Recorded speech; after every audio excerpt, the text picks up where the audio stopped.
Salut toi, dans cette vidéo, je vais te partager des questions légères qui peuvent avoir un impact lourd. Alors quand je dis lourd, je veux dire qui approfondissent la qualité de la relation et surtout qui te permettent de mieux comprendre, connaître la personne que tu as en face de toi. Parce que quand tu es dans la démarche de trouver l'amour, tu peux rencontrer plusieurs personnes, que ce soit sur des sites de rencontres ou dans d'autres formats, et t'apercevoir qu'il y a énormément de dépenses de temps pour ne pas aller bien loin. Et il y a certaines formes de communication qui sont un peu par défaut, selon moi, qui amènent aux mêmes réponses, surtout sur les sites de rencontres, comme les questions « est-ce que tu cherches du sérieux ?» ou bien « qu'est-ce que tu cherches ?» ou bien présenter la volonté que moi je cherche, quelqu'un qui veut s'engager, qui est responsable, etc. Ça amène souvent au même résultat, c'est-à-dire à une relation qui ne pourra pas commencer et encore moins fonctionner. C'est pour ça que je vais te proposer dans cette vidéo deux questions que je trouve pertinentes, que j'ai essayé personnellement et que j'ai proposées à de nombreuses femmes que j'ai accompagnées, qui leur permettent d'avoir des réponses approfondies sur qui elles ont en face. Donc le but du jeu, ça va être, après avoir posé la question, surtout d'avoir une oreille attentive donc sur cette lecture de qui est cette personne sur le plan de l'identité, de ses valeurs et de ses croyances, parce que c'est à ce niveau-là qu'on atteint plus de profondeur dans la découverte de l'autre. Ces questions sont idéales à proposer et donc à poser lors du premier rendez-vous, du deuxième rendez-vous, voire même du troisième rendez-vous.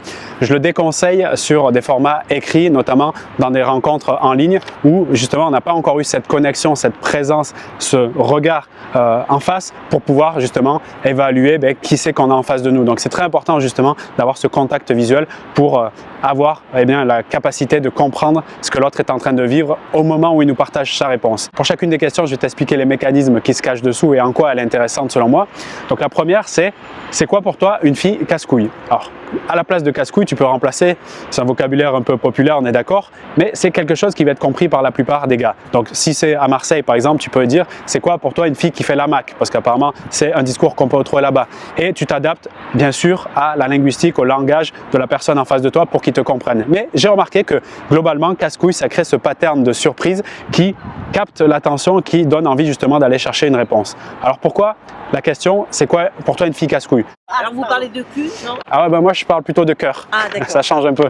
Bravo. Cette question part du postulat que la grande majorité, il y aura toujours des exceptions, bien que j'ai envie de rencontrer ces personnes et discuter avec eux pour voir ce que ça donne. Mais là, on part du postulat que les mecs trouvent les femmes casse-couilles saoulantes et qu'ils ont envie de les nexter. On va dire un truc simple pour qu'on se comprenne. Même si c'est pas 100% vrai, le but du jeu, c'est de partir de ce postulat pour créer une réaction. C'est juste ça l'objectif. D'accord? On n'est pas en train de chercher la vérité absolue qui, je pense, n'existe pas. Donc on va partir de ce postulat-là. Les mecs trouvent que les filles sont casse-couilles. Et quand tu poses cette question, ça va l'inviter à rechercher dans son expérience tous les critères négatifs qu'il a pu expérimenter dans ce cadre-là. Dit d'une autre façon, ça va lui permettre de réaliser et de t'exprimer, s'il a envie de le faire, tout ce qu'il ne veut pas dans une relation avec une fille, tout ce qui a pu le déplaire par rapport à ses ex. C'est une façon pour lui de disqualifier les trucs abominables qu'il ne veut plus avoir dans sa relation et en même temps lui permettre de tirer une leçon s'il le souhaite pour avancer. Donc à la fois tu le fais prendre conscience d'un truc qui n'est pas forcément agréable, mais en même temps de l'autre côté ça le ramène vers quelque chose qui va l'aider si tu veux dans la relation. Et toi c'est une information qui est formidable. Ça t'évitera si tu veux te poser ces questions par rapport à son ex, ses précédentes relations, d'une manière un peu détournée qui va lui permettre de dire voilà ce que je disqualifie d'une relation et après à toi de voir par rapport à cette info ce que tu ressens, si ça te parle, si tu corresponds à ça. La deuxième question que je t'invite à lui poser qui est vraiment très intéressante et je vais te dire pourquoi et je mets les lunettes en même temps parce que tu l'as saisi, j'arrive pas à ouvrir les yeux. Donc cette deuxième question c'est ce que j'appelle l'exercice de la téléportation.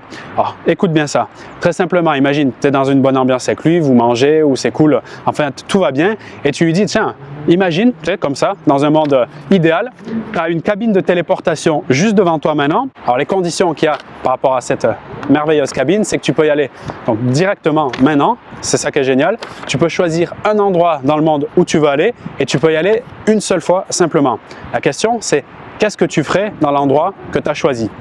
Et là, tu laisses comme ça, tu le fais avec un peu de ton humoristique, tu mets du sourire sur ton visage et tu peux même faire des gestes grands comme ça pour élargir son champ de conscience sur ces possibilités qui va se créer. Cette question est vraiment très intéressante, je l'ai essayé personnellement avec des personnes en individuel, je l'ai même essayé dans des groupes et les réponses vont t'amener sur des valeurs, des missions, des croyances. Selon moi, la relation d'amour la plus profonde est celle qui touche à l'identité, les valeurs, les croyances et la mission. Grâce à cette question, tu vas avoir des réponses du type, je te donne des expériences que j'ai pu avoir, une personne qui me disait « Je me vois dans la nature, dans un espace vert, en train d'avoir mon potager, de mettre la main dans la terre avec des personnes simples et tout simplement faire mon truc en autosuffisance. » Et tu l'as vu, c'est pour éviter de dire directement « C'est quoi tes valeurs, c'est quoi tes croyances ?» C'est pas forcément la question la plus facile à répondre en face parce qu'elle est un peu abstraite. C'est pour ça qu'on permet, grâce à cette question de la téléportation, à donner au cerveau qui imagine, qui est créatif, des possibilités grandioses. Donc là, pour l'exemple de la nature, bon, c'était clair, ces valeurs d'écologie, de nature, de simplicité dans le partage, elles étaient évidentes. Imagine si pour moi, ça colle ce type de valeurs, forcément, je me sentais comme investi directement dans la relation. On aurait pu parler de quelque chose qui était formidable. Je pense que maintenant, tu commences à saisir la puissance de cette question. Une autre fois, une autre personne m'a dit qu'elle souhaiterait voyager, donc grâce à cette cabine de téléportation, directement au Mexique. Et tu vois, tu t'arrêtes pas là. Après, tu as des questions que tu vas voir qui vont émerger, si tu veux, pour faire suite à celle-ci, tu comprends? Donc, voyager au Mexique, génial, parle-moi plus de ce voyage. Qu'est-ce qu'il y a qui est sympa là-bas? Qu'est-ce que tu es en train de faire? Et là, elle développe, si tu veux, son récit et tu l'aides à aller encore plus loin dans son imagination et tu vas voir émerger ce à quoi il croit, quels sont peut-être ses projets, qu'est-ce qui l'anime tout de suite, à quoi il aspire. Et toutes ces choses-là, ça te permettra de gagner un temps fou, mais un temps colossal, parce que tu vas toucher un niveau très profond au niveau de l'identité de cette personne. Bien plus intéressant que s'il te raconte pendant 10 minutes le plat de pâtes qu'il a mangé à midi avec un steak peut-être qui n'était pas forcément cuit, donc il réfléchissait à prendre du charolais, etc., etc. Tu vois, même si ça peut être une discussion sympa, tu vois où je veux en venir. Des exemples comme ça, je pourrais t'en partager un maximum. C'est d'ailleurs quelque chose que j'utilise beaucoup en coaching personnalisé qui permet d'amener beaucoup de lumière, j'ai remarqué dans les accompagnements. Si justement ce type d'accompagnement t'intéresse, regarde en description de cette vidéo, il y a des liens qui te permettent d'accéder aux conditions. Je vais te résumer les points qu'on a vus dans cette vidéo et les questions clés. J'espère que tu as compris bien les mécanismes qui se cachent dessous parce que selon moi, c'est le plus important parce que grâce à ces mécanismes, tu pourras toi-même, avec ton cerveau créatif, trouver des questions qui sont très pertinentes. Donc la première, c'est quoi pour toi une fille casse-couille, une fille qui est embêtante, une fille qui fait la mac, comme on dit à Marseille? Et deuxième question, l'exercice, la technique de la cabine de téléportation. Où tu irais? Qu'est-ce que tu ferais? Parle-moi un peu de ça, j'ai envie de te connaître.